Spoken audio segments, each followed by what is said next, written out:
여러분, 밥 한 그릇이 한 사람의 방향을 바꿉니다. 차가운 겨울, 이틀을 굶은 사람에게 건네는 따뜻한 죽 한 그릇. 그것이 그 사람에게 어떻게 닿는지 준 사람은 알 수 없습니다.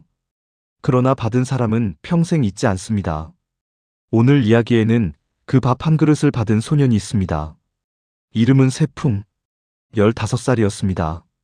부모를 잃고 혼자 떠돌다가 어느 대장간 앞에서 쓰러졌습니다. 이틀을 굶은 몸이었습니다. 손이 얼었고 발이 얼었고 눈이 반쯤 감겨 있었습니다. 그 대장간의 주인은 불을 다루는 장인이었습니다. 이름은 명석. 마을에서 솜씨 좋은 대장장이로 이름이 나 있었습니다. 명석은 대장간 앞에 쓰러진 소년을 봤습니다. 그냥 지나칠 수 있었습니다. 대장일은 바쁩니다. 모르는 아이를 거둘 형편도 아니었습니다. 찾아오는 손님이 오늘도 밀려 있었습니다. 그런데 멈췄습니다. 소년을 대장간 안으로 들였습니다. 화로 옆에 눕혔습니다. 아내에게 죽을 끓여달라 했습니다.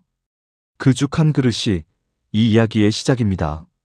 세풍이 나중에 어떤 사람이 됐는지, 그리고 그것이 어떻게 명석에게 돌아왔는지를 오늘 들려드리겠습니다. 작은 것이 큰 것을 바꿉니다. 그 이야기 지금부터 시작합니다. 조선 순조 임금 무렵 충청도 어느 고을, 아산 들녘이 넓게 펼쳐진 그 고을, 장터 한켠에 대장간이 하나 있었습니다. 하루 종일 쇳소리가 울리는 곳이었습니다. 농기구를 벼리러 오는 농부들, 칼을 고치러 오는 사람들, 자물쇠를 맞추러 오는 상인들이 드나드는 곳이었습니다. 주인은 명석이었습니다. 나이는 40 초반이었고 팔뚝이 굵었습니다. 말은 많지 않은 사람이었습니다. 그러나 솜씨만큼은 이 고을에서 따를 사람이 없었습니다. 그가 별인 낯은 10해가 지나도 무디지 않는다는 소문이 있었습니다. 그가 맞춘 쟁기는 돌밭에서도 부러지지 않는다는 말이 돌았습니다. 그날도 명석은 새벽부터 쇠를 두드리고 있었습니다. 겨울 아침이었습니다. 불은 뜨거웠지만 대장간 문 쪽으로는 차가운 바람이 파고들었습니다. 그때 문 앞에 뭔가가 있었습니다. 처음엔 보따리인 줄 알았습니다. 누가 두고 간 짐인가 싶었습니다. 명석이 가까이 가보니 사람이었습니다. 소년이었습니다. 15이나 됐을까 싶은 나이였습니다. 옷은 다 헤어졌고 발에는 볏짚을 감은 것이 신발이었습니다. 얼굴이 창백했습니다. 입술이 파랬습니다. 명석이 무릎을 꿇고 소년의 어깨를 흔들었습니다. 반응이 있었습니다. 눈꺼풀이 조금 움직였습니다. 숨은 붙어 있었습니다. 명석은 소년을 들어 올렸습니다.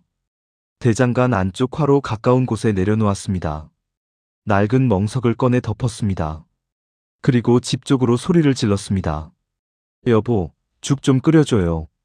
아내 강씨가 나왔습니다. 이게 누굽니까? 문 앞에서 쓰러져 있었어. 아이고, 어쩌려고 데려오셨어요? 우리도 빠듯한데. 숨이 붙어 있었어. 명석은 그 한마디만 하고 다시 화로로 돌아갔습니다. 쇠를 다시 집었습니다. 강씨는 잠시 소년을 내려다봤습니다. 그리고 부엌으로 갔습니다. 소년이 눈을 뜬 것은 한나절이 지나서였습니다. 눈이 열렸지만 몸을 움직이지 못했습니다. 천장을 봤습니다. 검게 그을린 대장간 천장이었습니다. 쇠냄새와 불냄새가 섞여 있었습니다. 고개를 옆으로 돌리니 화로가 보였습니다. 뜨거운 불이 타고 있었습니다. 그 열기가 얼굴에 닿았습니다. 그 열기를 느끼는 순간 소년의 눈에서 눈물이 흘렀습니다. 아무 이유가 없었습니다. 그냥 뜨거웠습니다. 오래간만에 느끼는 따뜻함이었습니다. 강씨가 나왔습니다. 일어났구나. 일어날 수 있겠느냐? 소년이 팔로 몸을 일으키려 했습니다. 팔에 힘이 없었습니다. 강씨가 등을 받쳐줬습니다. 죽그릇을 내밀었습니다. 생강이 들어간 따뜻한 죽이었습니다. 소년은 그 죽을 받아들었습니다. 처음엔 그냥 들여다봤습니다. 그릇에서 올라오는 김을 봤습니다. 그리고 먹기 시작했습니다. 천천히 한 숟갈씩. 먹다가 손이 떨렸습니다. 너무 오래 굶어서였습니다. 강씨가 그릇을 잡아줬습니다. 다 먹고 나서 소년이 고개를 숙였습니다. 감사합니다. 작은 목소리였습니다. 강 씨가 말했습니다. 이름이 뭐냐? 세풍이라 합니다. 어디서 왔느냐? 전라도에서 왔습니다. 부모님이 돌아가셨습니다. 강 씨가 더 묻지 않았습니다. 오늘은 더 자거라. 저녁에 명석이 일을 마치고 들어왔습니다. 세풍이 일어나 앉아 있었습니다. 일어날 수 있느냐? 네. 이름이? 세풍입니다. 명석이 고개를 끄덕였습니다. 며칠 쉬어라. 세풍이 고개를 들었습니다. 일을 하겠습니다. 명석이 소년을 봤습니다. 내일부터 해라. 오늘은 쉬어라. 다음 날 새벽이었습니다. 명석이 대장간에 들어서니 세풍이 이미 나와 있었습니다. 화로에 불을 지피고 있었습니다. 어떻게 하는지 몰라서 쩔쩔매고 있었지만 멈추지 않았습니다. 내가 하마. 명석이 세풍 옆에 쪼그려 앉아 불 지피는 방법을 보여줬습니다. 바람을 어떻게 넣는지, 숯을 어떻게 쌓는지를. 세풍이 눈을 크게 뜨고 봤습니다. 그날부터 세풍은 대장간 일을 도왔습니다. 처음엔 심부름이었습니다. 물을 길어오는 것, 쇳가루를 쓸어내는 것, 손님이 맡긴 것들을 정리하는 것. 그런데 세풍은 일을 하면서 명석 곁을 떠나지 않았습니다. 명석이 쇠를 달굴 때 옆에서 봤습니다. 명석이 망치를 들 때 눈을 떼지 않았습니다. 어떤 각도로 치는지, 얼마나 세게 치는지, 언제 물에 담그는지를. 명석이 눈치챘습니다. 보고 싶으냐? 네. 왜? 세풍이 잠시 생각했습니다. 불이 쇠를 바꾸는 것이 신기합니다. 명석이 잠시 세풍을 바라봤습니다. 쇠를 보며 불이 신기하다고 말하는 아이는 처음 봤습니다. 보통 사람들은 뜨겁고 위험한 것으로만 봤습니다. 그런데 이 아이는 불이 쇠를 바꾼다는 것에 눈이 갔습니다. 명석은 말없이 화로 쪽을 가리켰습니다. 저 쇠가 지금 몇 번 달궈진 것 같으냐? 세풍이 화로 안쇠를 봤습니다. 색이 달랐습니다. 처음 넣었을 때보다 훨씬 밝은 색이었습니다. 두 번이요? 명석이 고개를 끄덕였습니다. 한 번 더 달구면 저 쇠가 이 형태를 잡기에 가장 좋은 상태가 된다. 그때를 놓치면 안 된다. 세풍이 화로를 오래 들여다봤습니다. 명석이 작은 망치를 하나 건넸습니다. 한번 쳐봐라. 세풍이 망치를 받았습니다. 달궈진 쇠를 향해 내리쳤습니다. 힘이 없었습니다. 명석이 쓰던 것처럼 형태가 잡히지 않았습니다. 그러나 세풍은 멈추지 않았습니다. 한 달이 지났습니다. 세풍은 여전히 대장간에 있었습니다. 강 씨가 처음엔 어색했지만 이제는 자연스러워졌습니다. 세풍이 새벽에 일어나 밥을 짓는 일도 돕고 저녁에 뒷정리도 했습니다. 시키지 않아도 했습니다. 부탁하지 않아도 했습니다. 그러나 세풍이 가장 빛나는 것은 대장간에 있을 때였습니다. 망치를 든 지 한 달이 지났는데 솜씨가 심상치 않았습니다. 힘이 붙었습니다. 그러나 단순히 힘이 세진 것이 아니었습니다. 쇠를 치는 각도가 점점 정확해졌습니다. 얼마나 달궈야 하는지를 눈으로 파악하는 것이 빨랐습니다. 불의 색을 보고 온도를 짐작하는 것을 명석이 가르치기도 전에 스스로 알아가고 있었습니다. 명석이 그것을 눈치챈 것은 석 달째 되던 날이었습니다. 세풍이 혼자 작은 낫 하나를 만들고 있었습니다. 누가 시킨 것이 아니었습니다. 쓰다 버린 쇠조각을 모아 혼자 작업을 하고 있었습니다. 명석이 그 낫을 들어 살펴봤습니다. 솜씨가 있었습니다. 아직 거칠었지만 형태를 잡는 감각이 범상치 않았습니다. 쇠의 흐름을 읽고 있었습니다. 이걸 혼자 만들었느냐? 네. 잘못됐습니까? 명석이 낫을 내려놓았습니다. 아니다. 그리고 말했습니다. 내가 가르치겠다. 세풍의 눈이 커졌습니다. 진짜입니까? 진짜다. 그날부터 명석은 세풍에게 본격적으로 가르치기 시작했습니다. 쇠를 다루는 것은 단순히 힘의 일이 아니었습니다. 불의 온도를 읽는 것, 쇠의 결을 파악하는 것, 망치를 쓰는 리듬, 물에 담그는 타이밍. 하나하나가 오래 쌓아야 하는 것들이었습니다. 명석은 말이 많지 않은 사람이었습니다. 설명보다는 보여줬습니다. 세풍은 보는 것을 빨리 흡수했습니다. 한 번 보여주면 두 번 다시 보여줄 필요가 없었습니다. 그리고 스스로 해보고, 틀리면 다시 해보고, 또 틀리면 또 해봤습니다. 명석은 그 모습을 보며 생각했습니다. 이 아이는 평범하지 않다. 어떤 날은 이런 일이 있었습니다.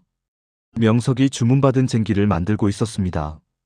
형태는 거의 됐는데 어딘가 마음에 들지 않았습니다. 무엇이 문제인지 명석 자신도 잘 몰랐습니다. 그때 세풍이 말했습니다. 저쪽 끝이 조금 더 앞으로 나와야 할 것 같습니다. 명석이 돌아봤습니다. 어째서? 밭을 갈 때 흙이 넘어가는 방향입니다.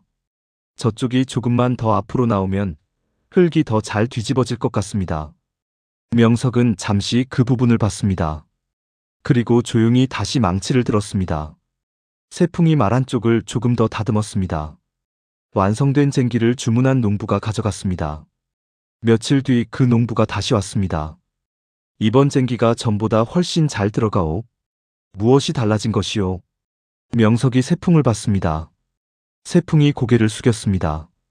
명석은 그 모습을 보며 생각했습니다. 이 아이는 평범하지 않다. 1년이 지났습니다.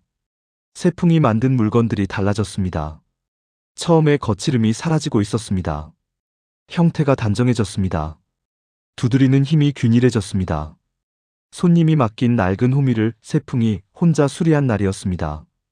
그 호미를 돌려받은 농부가 말했습니다. 어라, 이게 새 것 같네. 누가 손봤소? 명석이 말했습니다. 저 아이가 했소. 농부가 세풍을 봤습니다. 허, 이 어린아이가? 솜씨 좋구만. 세풍은 그 말에 고개를 숙였습니다. 그날 저녁 명석이 말했습니다. 잘했다. 세풍이 고개를 들었습니다. 명석은 그 두 마디를 하고 안으로 들어갔습니다. 세풍은 화로 앞에 혼자 앉아 오래 그 말을 생각했습니다. 잘했다. 그 두 마디가 그렇게 클 줄 몰랐습니다. 세풍이 대장간에 온 지 3년째 되던 해였습니다. 그해 봄부터 고을에 이상한 소문이 돌았습니다. 도성에서 대장간 통제령이 내려진다는 것이었습니다. 당시 조정에서는 민간에서 쇠를 다루는 것을 제한하려는 움직임이 있었습니다. 무기가 될 수 있는 금속을 민간 대장간에서 자유롭게 다루는 것이 위험하다는 이유였습니다. 실제로 그 령이 내려졌습니다. 민간 대장간은 관아의 허가를 받아야 했습니다. 허가를 받으려면 돈이 필요했습니다. 그 금액이 적지 않았습니다. 명석은 돈이 없었습니다. 대장간을 운영해왔지만 넉넉하게 모아둔 것이 없었습니다. 손님에게 적당한 값을 받았고 가난한 농부에게는 더 싸게 받기도 했습니다. 그렇게 살아온 30년이었습니다. 강 씨가 걱정했습니다. 어보, 허가를 받지 못하면 대장간 문을 닫아야 합니다. 명석이 말없이 있었습니다. 돈을 어떻게 마련합니까? 명석은 대답이 없었습니다. 그때 세풍이 들어왔습니다. 제가 어떻게든 해보겠습니다. 명석이 고개를 들었습니다. 네가 어떻게? 며칠만 시간을 주십시오. 세풍은 다음날 아침 일찍 나갔습니다. 인근 마을과 고을을 돌았습니다. 농부들을 만났습니다. 장인들을 만났습니다. 명석 어른의 대장간이 문을 닫을 위기입니다. 그분이 만든 것들을 여러분도 아시지 않습니까? 농부들은 알고 있었습니다. 명석이 만든 농기구를 쓴 사람들이었습니다. 명석이 적당한 값에 수리해 준 것을 기억하는 사람들이었습니다. 가난하다는 이유로 외상을 봐준 것을 기억하는 사람들이었습니다. 세풍이 말했습니다. 지금 당장 수리할 것이 있는 분들, 미리 맡겨주시면 어떻겠습니까? 값은 조금 미리 내주시면 됩니다. 나중에 찾아가실 때 수리된 것을 받으시면 됩니다. 사람들이 고개를 끄덕이기 시작했습니다. 보름 동안 세풍은 발이 부르트도록 돌아다녔습니다. 그리고 대장간으로 돌아왔습니다. 손에는 사람들이 미리 낸 돈이 있었습니다. 수리를 맡긴 농기구들이 잔뜩 있었습니다. 명석은 그것을 보고 한참 말이 없었습니다. 강 씨가 돈을 세어봤습니다. 이게 허가 금액이 됩니다. 명석이 세풍을 받습니다. 어떻게 한 것이냐? 어른의 솜씨를 기억하는 분들이 도와주셨습니다. 명석은 말이 없었습니다. 오래 세풍을 바라봤습니다. 허가를 받았습니다. 대장간은 계속 문을 열 수 있었습니다.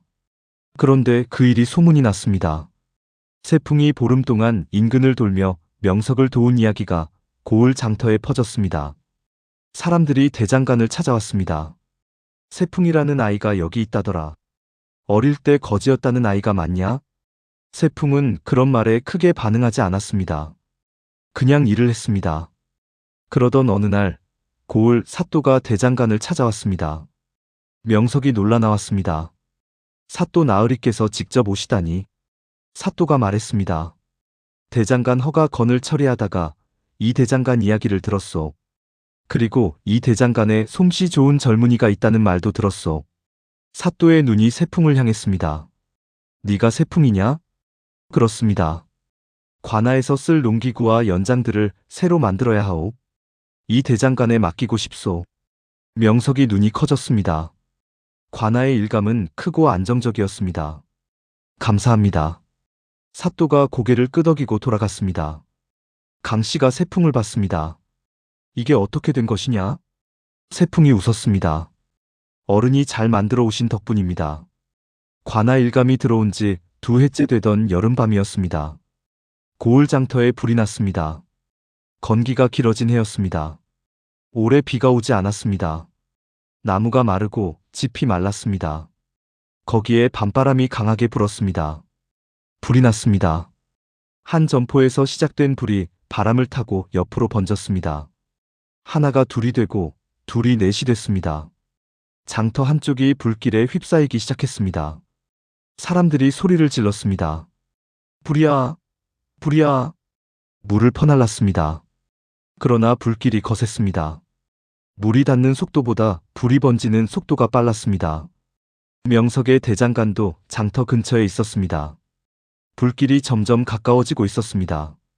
강씨가 소리쳤습니다. 어보, 우리 대장간도 위험합니다. 명석이 주변을 봤습니다. 대장간 옆에는 옆집들이 있었습니다. 가족이 있는 집들이었습니다. 아이들이 우는 소리가 들렸습니다. 어머니가 아이를 끌어안고 마당으로 뛰쳐나오는 것이 보였습니다. 그리고 불길이 그 집을 향해 오고 있었습니다. 명석이 대장간으로 뛰어들어갔습니다. 세풍이 따라 들어갔습니다. 명석은 대장간 안에 있는 쇠로 된 물건들을 꺼냈습니다. 큰 쇠판이 있었습니다. 관아 일감으로 만들어 두었던 것이었습니다. 크고 넓었습니다. 이것을 쓸 수 있다. 세풍이 명석을 봤습니다. 어떻게 쓰십니까? 불길을 막는 데 쓸 수 있다. 쇠는 불을 먹지 않는다. 명석과 세풍이 쇠판을 꺼냈습니다. 무거웠습니다. 두 사람이 들고 이동했습니다. 불길이 번지는 방향을 봤습니다. 바람 방향에 따라 불이 어느 쪽으로 갈지가 보였습니다. 명석은 불을 평생 다룬 사람이었습니다. 불의 성질을 알았습니다. 쇠판을 세웠습니다. 불길이 넘어오는 쪽에 쇠판이 불꽃을 막았습니다. 옆집으로 불이 번지지 않았습니다. 마을 사람들이 그것을 보고 따라했습니다. 집에 있는 쇠붙이들을 가져왔습니다. 명석이 소리쳤습니다. 어디에 세워야 하는지, 어떻게 잡아야 하는지를. 세풍은 물을 날랐습니다. 쇠판이 달아오르면 물을 부어 식혔습니다. 그리고 다시 세웠습니다. 밤새 싸웠습니다. 불은 새벽 무렵 잡혔습니다. 장터에 반이 탔습니다. 그러나 가족이 있는 집들은 살아남았습니다. 쇠판이 막아준 방향으로는 불이 넘어오지 않았습니다. 날이 밝았습니다. 사람들이 명석 앞에 왔습니다. 어르신 덕분입니다.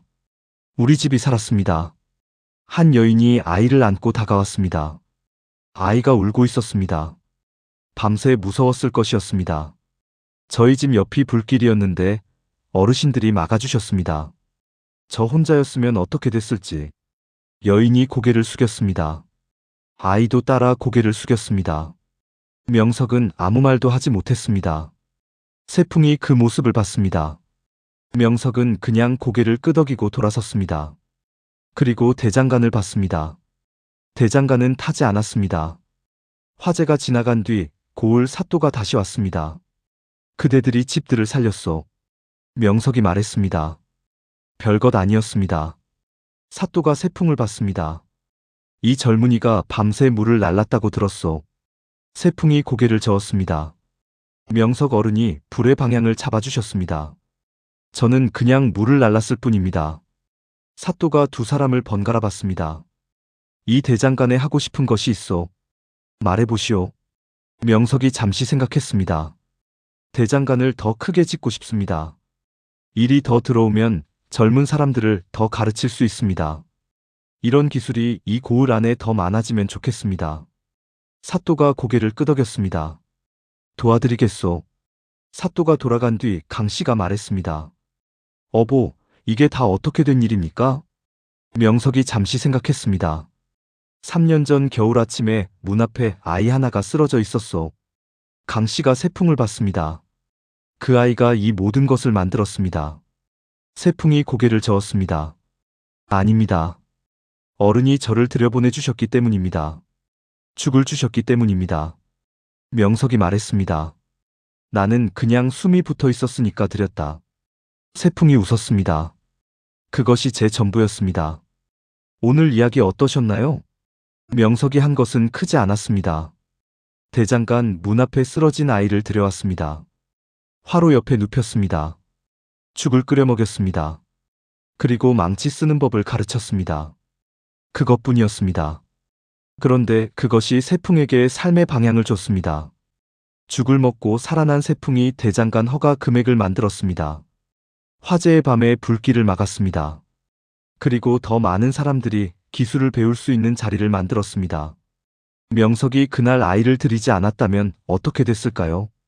세풍은 그 겨울 고개를 넘지 못했을 것입니다. 허가 위기에 대장간 문이 닫혔을 것입니다. 화재의 밤에 집들이 더 탔을 것입니다.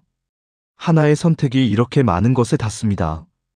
그러나 명석은 그것을 계산하고 한 것이 아니었습니다. 그냥 숨이 붙어 있는 아이를 지나칠 수 없었습니다. 세풍도 마찬가지였습니다. 대장간 허가를 위해 고을을 돌 때, 화재의 밤에 물을 나를 때, 명석을 위해서만 한 것이 아니었습니다. 그냥 할 수 있는 일을 했습니다. 오늘 이야기가 여러분께 남기고 싶은 것은 이것입니다. 우리가 누군가에게 건네는 것이 죽 한 그릇이든, 따뜻한 말 한마디든, 내어준 시간 한 조각이든, 그것이 어디까지 닿는지 우리는 알 수 없습니다. 그러나 닿습니다. 반드시 닿습니다. 명석의 죽이 세풍에게 닿았고, 세풍의 발품이 대장간을 살렸고, 그 대장간이 화재의 밤에 집들을 살렸습니다. 작은 것이 큰 것에 닿습니다. 멈추는 것이 무언가를 시작합니다. 오늘 이야기를 들으시면서 한 가지만 생각해 주세요. 내가 누군가에게 지금 건넬 수 있는 것이 있다면 그것이 아무리 작아도 건네도 좋습니다. 밥 한 그릇이어도 좋습니다. 따뜻한 말 한마디여도 좋습니다. 멈춰서 들어주는 시간이어도 좋습니다. 그것이 어디까지 닿을지는 아무도 모릅니다.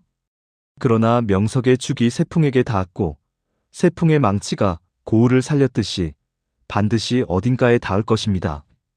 오늘 이야기 즐거우셨다면 구독과 좋아요 눌러주세요. 댓글로 오늘 이야기에서 가장 기억에 남는 장면을 알려주시면 정말 큰 힘이 됩니다. 다음 이야기도 기다려주세요. 감사합니다.